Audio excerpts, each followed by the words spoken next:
Hi everyone, welcome to the Go Passive Conclave. And I'm looking forward to the next session with Nitin Kamal. Nitin does not really need an introduction. Nitin is the founder and CEO of Zerodha, the largest stockbroking platform in the country, which disrupted the entire broking industry over the last 10 years with some amazing products and pricing. Zerodha is now also launching an asset management company with a focus on passive funds. Let's hear from Nitin on the plans of Zerodha for passive investing and how he thinks, what are his views about the future of passive investing. You probably won't know this. In 2012, I had an analyst in Bessemer called Shashank, and his job was to scout for young companies and new companies. Then the KRF of analysts is to line up meetings for VCs to partners to meet. And I remember in 2012 he talked to me about Zerodha. Okay, he said, look, there's a company called Zerodha. Discount broking, zero brokerage. Really high. I think they're really good. I think we should meet.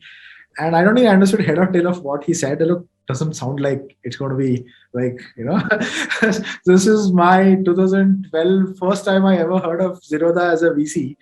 And I didn't make much out of it. And obviously, world has turned out to be much different. And, congratulations for all the success that you've had. And, more than that, congratulations for the institution that we've built. So many happy customers, so many, people loved your product. Many of us on this program are one of them. So I truly regard you as one of the finest entrepreneurs we have. So more luck to you and more power to you. So with that, I'll probably no, thanks. Actually, Shashank stays in touch even now. So every once in a while he pings and just says hi, bye. So I wish I had listened to Shashank. I don't think he would have taken money, but I would have gotten to know you much before 2015 when I first met you. No, but I think I actually came to Bessemer. I met someone, in 2013. I think in 2013-14. I think that was the time. You left in 2015, I'm guessing, right? I left in 2015, but 2013 you would have met either Vishal or Raghav or one of them. Cool. Nitin, I'll start. Time is of essence. I'll get going. Okay. So maybe I wanted to start with the following. Since COVID outbreak, what has happened is a dramatic increase in the number of people who are trading on platforms like Zerodha. Also, crypto has taken off like crazy in the last few months. Right. How do you read all into this? Do you think there is a clear change in the risk-taking ability of an average Indian? Is it broad-based? Is it all linked to the rally in the markets? Is it linked to the demographics? What's your view on this whole growth? I mean, to be very honest, I don't understand. So I've been in the office, I keep telling, in the office that, shit's going to hit the fan, right? And so last Friday, a bunch of us caught up in office, and one of them came to me and said, Nitin, when's the shit hitting the fan? So the last 2-3 years I've been saying it. And funnily, the weekend was just crazy. I mean, we opened, I think, 50,000 accounts over a weekend. And it's just madness right now. I mean, I've been in the markets for like 22 years now. I've seen a bunch of these ups and downs. 2007 was quite, it's quite an up, but I think this beats everything that I've seen. I mean, I've never seen this kind of an interest in wanting to invest in the markets. And I don't really understand crypto. I mean, I don't know, maybe I haven't given it enough thought or time, because for me, it was like, until there is explicit regulations that allows us to do anything, why even bother waste my time on it types, So I personally ended up missing investing into a lot of these crypto exchanges, because a lot of these folks met, when they were really small. And while I knew that it's a decent bet to take, but we wanted to stay as far away because of any regulatory lashback potentially, possible. So the only crypto I have is someone who gifted me one coin in 2016, actual physical token, which I don't know where I've kept, so which had a coin on it. And but I can't really make sense of it. I mean, I think it's proper euphoria right now.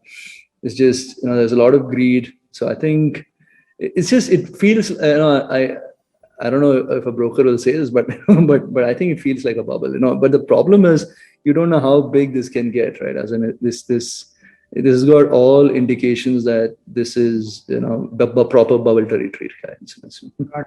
Do you think there's There's also an increase in generally people willing to try new things and with the knowledge of they could lose money. I'll give you an example. I was in Uttarakhand for about 3-4 weeks working out of there. We had a driver there, and surprisingly, he had three things which I did not expect. Within he had Dream 11 app and he would put money every single match. Yeah. He had a crypto app and he had a Zerodha app. Okay, and he was our driver for about 2-3 weeks, and it seemed like he was just willing to take those risks with 100, 200, 500,000 rupees every single day, Right. with certain stop loss of some not the way we speak, but in his own mind he had conceptualized this is the maximum I'm willing to lose. I was just like stumped by the depth to which, or the geographic reach some of this has reached. Yeah, no, I think, see, the thing is, the opportunities to make your money grow today has reduced, right? Because real estate has kind of out and underperformed everything for a while. So there is no real other asset class of sorts, right? I mean, if someone's trying to make money quickly, which I think everyone understands this whole pressure of inflation on, the value of money depreciating very fast. So I mean, it's kind of obvious that people will kind of get attracted to an asset class that is giving outperforming, right? I mean, there is no question about it. And I think all geo and this whole mobile penetration, all of that has definitely helped us. But historically, we've seen as Zerodha, right, from the last 10 years, is that every time there's a 15-20% drawdown in the market, the activity drops 50%. Right? I mean, like, there's nothing you can do. You can do whatever you want, but so what it essentially means is, as long as market's doing well, there is euphoria. People will come open accounts, right? And when market draws down, people who already invested, they get into this whole, let my investment recover, then I'll put more money, right? So we've seen this happen a few times. It's just that this time around, the ferocity with which it's going up is just quite intense, and it's quite crazy. Got it. Sounds good. When you launched Zerodha, Nitin, for a long time, no one took notice of you, Right. Including VCs, which is for good. And even I remember mainstream brokers as late as 2015, 2016, 17, some of the Bombay-based brokers, Zerodha, like who Zerodha type of they were literally living under a rock, and they recognized this only after like 3-4 years, right? Now, when it comes to the whole AMC that you're launching, Right. that's one advantage you might not have, because everyone knows you. What Zerodha has done and what you could do. Right. And also, unlike the brokers who are really running the treadmill game, the AMCs have woken up much earlier. So, Right. launching ETFs and index funds, at a breakneck speed. We saw HDFC launching some 9 ETFs or something like that, which is like, wow. That's so, Right. how do you think this will impact? This is more of a Zerodha question. I'll come to the passive a little bit. But how do you think you'll have to adapt yourself, you as a founder, you as a team, to know that you have competition from day one who are kind of constantly overlooking you? Correct. No, I mean, absolutely. I see. The thing is, I don't think I was looking at this business very seriously when I started, right? I mean, because my best case outcome was like 10,000 traders, because we were trying to build a very niche kind of community for very active futures and option traders. So that was never a large scale kind of a goal to meet. So that whole, I think it started evolving. The ambitions changed around 2012, 13, and then Kailash joined. So with him, taking care of tech, then we could start actually saying, what, you can actually build a product that can probably do better. And I think we definitely had a first mover advantage there, right? Because our product journey started in 2013, 14.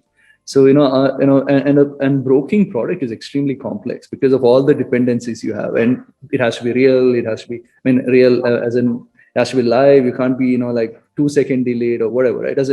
So it makes it extremely complicated. And today I think we have that advantage over others. And now, the problem with the AMC space, it's like a credit card business. It's a very commoditized thing, right? As in, if you launch something and it's picking up, someone could easily launch it in like 10 days time. They'll probably get an approval for a new fund, right? So, no, this definitely is going to be a challenge. I don't think this is going to be cakewalk. I think the opportunity in the AMC space is really to disrupt operationally, and not really in terms of product, because whatever you disrupt in terms of product will get copied really soon, right? As in, there is. It's just a matter of time. But I think there is an opportunity today to disrupt operationally, because if you look at how some of these large AMCs are run, I think they have large costs, and which you don't really require for a, if you're focusing on only a passive only kind of a business. Also, I think there is an opportunity to be a, like almost like a thought leader of saying, I'm a passive only guy, because this whole selling active and passive at the same time is a very conflicted kind of a relationship, right? And one of the reasons, why people don't understand why Zerodha has done well is because from day one of the business, we've just offered one deal to all our customers. There's never been a pricing change. There has never, we have never categorized customers as, your HNI or low net worth. I mean, while it was very tempting to do it because we could have potentially generated more revenue, but we've stuck to, that whole idea that, you need to keep your, you need to keep your product very standardized. So that way your operational costs can be lower of sorts. Yeah. So I think there's an opportunity to be that, without having to worry about active and, while selling passive. I think there is an opportunity also to be like this fund which can simplify how mutual funds are sold today, right? As in, this whole having 100 funds under the umbrella, it actually complicates. It's like going to a restaurant, picking up a menu and seeing 100 dishes, right? I mean, which one does a guy pick? I mean, I love this whole going to a restaurant where there are just 2 or 3 dishes to pick from, right? As in, which makes your life as a user very simple. Because one of the things that we've seen with this whole 20 to 30-year-old crowd is that as soon as you give an option, there's a drop off, right? One extra, like, this is better for you, and people drop off. So I mean, yeah, so that's, I think there is opportunity to kind of, in these places do something differently. But will it be as easy as, I mean, will it be easy and straightforward? I don't think so. I mean, I think broking was also very core competency, I've never been a mutual fund investor, to be very honest. I mean, I've done a bunch of SIPs because some of my friends used to work for these, broking firms. They used to have these revenue targets. So every month, someone has to come and say, why don't you start one SIP? And thankfully for them, it's done well, but yeah, but this isn't really core competency to us as well, So yeah, so it'll be an interesting experiment for us almost, Also, Zerodha is a tech platform, right? It's mostly do it yourself. Technically, you don't have a fiduciary responsibility for the customers, but I guess you guys have done a lot in terms of alerts, illiquid stocks, don't buy these stocks. Even though you really don't have a fiduciary responsibility for customers, I think you've done a lot of it. When it comes to an AMC, you own those assets. The whole orientation is like, look, probably, is there a mindset change also that probably is required there? No. I mean, this is a question I've asked myself quite a bit. One of the reasons we haven't raised this investor money, professional investor money, is also because of the obligation I think money brings on the table. Right? And I've hated that obligation. And, even Nikhil, when my younger brother started the hedge fund, I've stayed as far away from that as possible, because I'm like, dude, I don't want to be, in that position where, customer comes and asks, why is there a loss, or why is there, I don't want to be part of, a business like that, and, but yeah, running an AMC, this question is going to come. And I think being a passive only is really the way out, because, when someone's picking up a passive fund, what index you're buying into, right? I mean, and then if you kind of somehow as a business screw up in terms of running the passive fund, then you're, the responsibility on you, right? But if you were to offer 3 or 4 passive funds and say, this is the index on which this fund is going to follow this index, I think that fiduciary responsibility is a little more muted than, if you were to run an active fund, So I mean, that's how I'm thinking of it. Makes sense. Makes complete sense. Related question is, given the interdependency on some of the ecosystem players in India, right? Contrast, Sophie launched a zero fee AMC in the US for millennials. So first zero fee AMC, which is quite mind boggling. Compared to India, we have, the exchanges, we have the RTAs, and then SEBI has a certain, kind of restrictions on what you need to tell customers, from a communication standpoint. So ecosystem itself puts a bunch of costs on every AMC in India, right?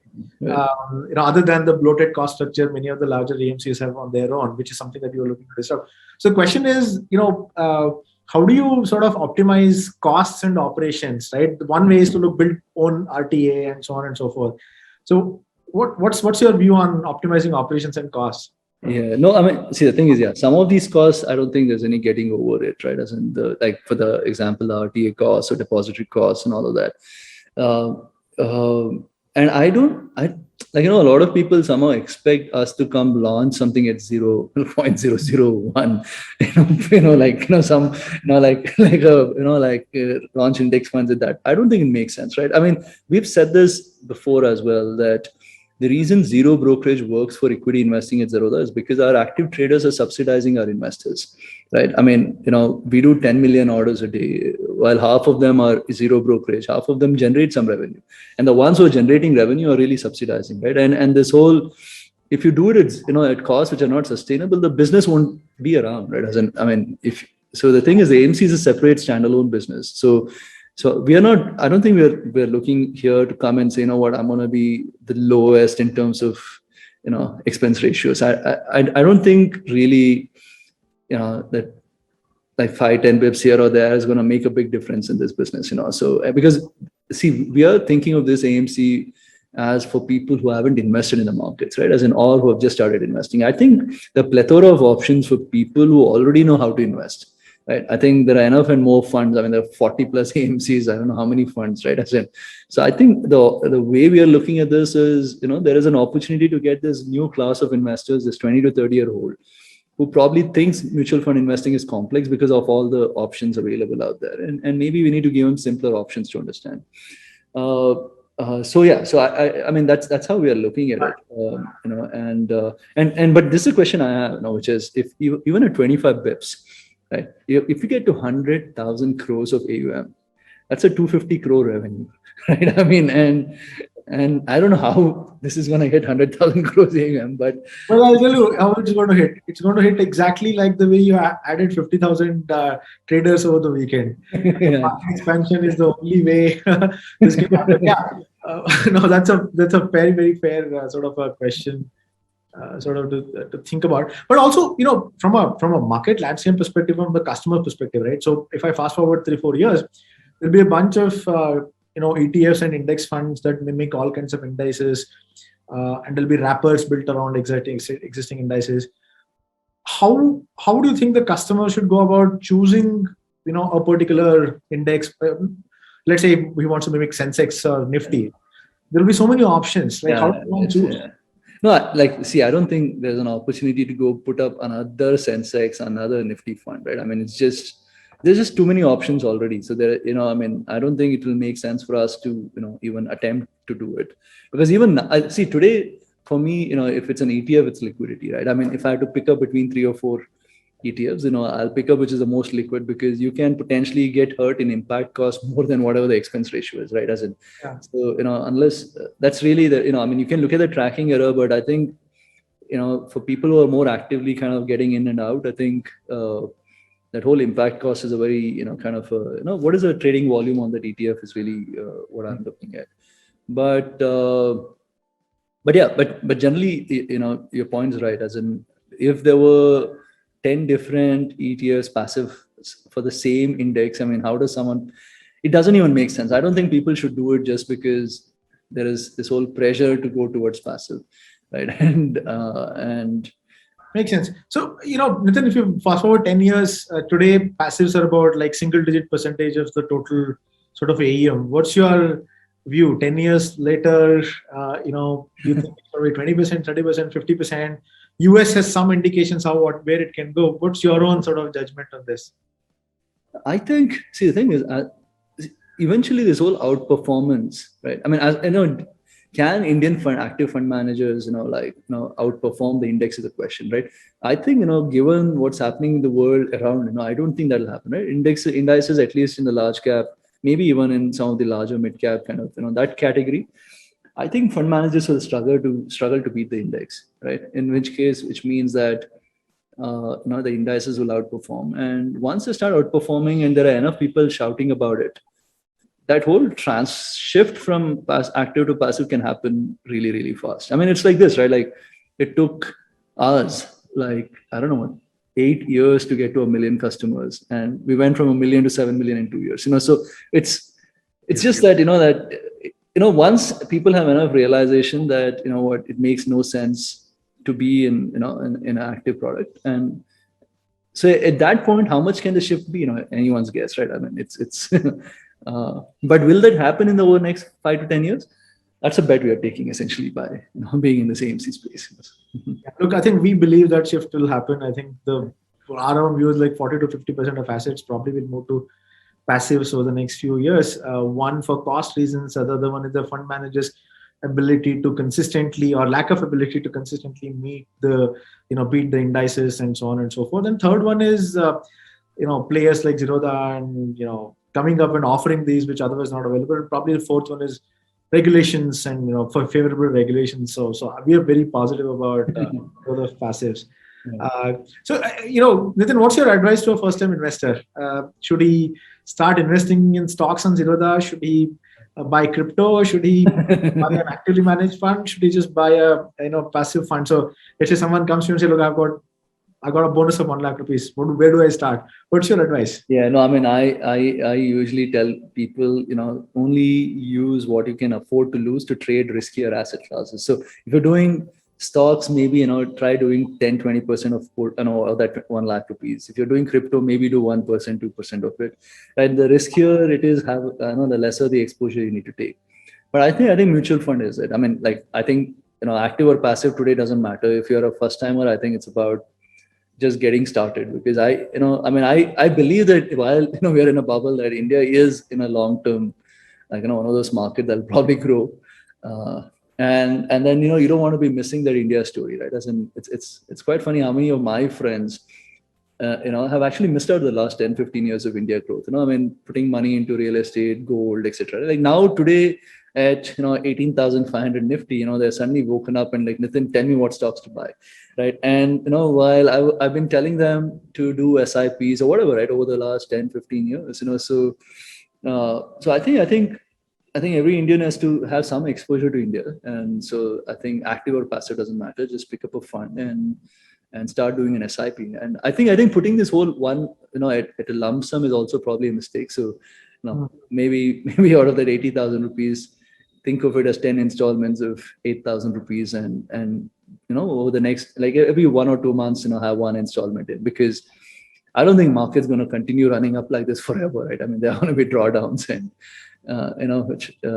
so I think just averaging, having that ability to average is also a good thing. Cool, thanks. So a couple of questions on the personal front. How frequently do you get asked by your leaders and colleagues and others? 2 questions. One is, why are you not raising money? And second, why are you not branding yourself? Yeah. No. I mean, I think this whole money. So we just did a ESOP buyback, and we did it at a 2 billion valuation, and people are comparing us to like a lot of businesses out there, raising money at different valuations, and they're like, dude, what's the deal? So why are we valued at 2 billion and they're valued at whatever? And we've been valuing ourselves using a price to earning multiple and expected growth of the business, etc. And I'm trying to explain to them that this is how you're supposed to value a business. You have an expected growth for the industry and do a price to earning on that. But it is tough. It's so it's optional. For the ESOP buyback is an optional thing in the business.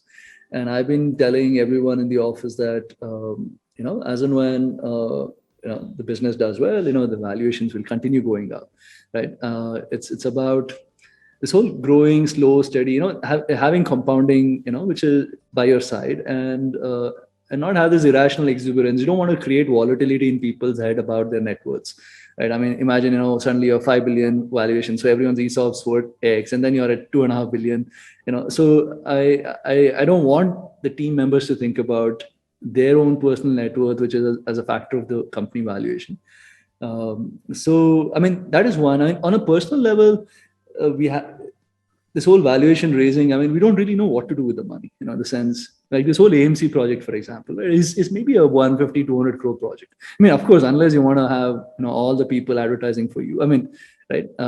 If you're going to just go build an AMC, it's not, and the business has generated enough cash for us to go take these kind of bets, right? And why no brand? The thing is, I don't know. I don't know if I'm being right here or wrong. I mean, it's kind of worked out. Like a lot of people have asked me, why not? If you have an advantage, why not go kind of push it hard and kind of outspend your competition almost, right? And the thing is, for me, that whole outspending a competition just for outspending doesn't make sense. In the sense, it's a hard-earned money, right? I mean, it's not someone else's money. I mean, we've slogged our butt to generate cash, and then just blowing it on something.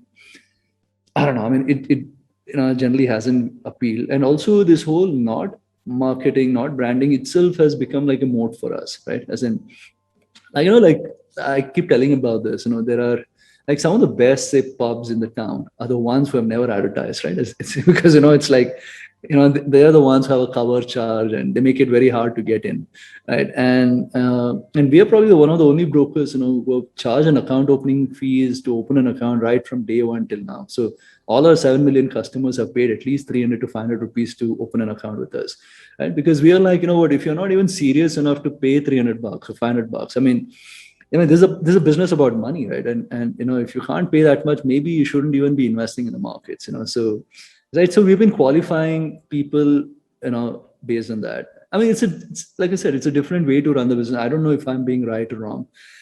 It's worked out well till now. No, absolutely, it's working great. And do you think you might have to change its strategy for the AMC business, because there it's a direct consumer business? Some Correct, sort of, do you think you'll have to change it? Yeah, I think maybe we'll have to change that. I mean, I think it's still early days. We haven't really. We don't know what the eventual product will be, and the good thing for us is with the AMC, or actually any of these startups that we work with, is that we have that initial audience to go showcase the product to, right? Which is really, I mean, in any business, in a business of money today, I think getting to your first 10, 20, 50,000 customers is really tough, right? And the fact that it won't be too tough for us is I think this whole distribution will maybe kind of help us in some form that we've built.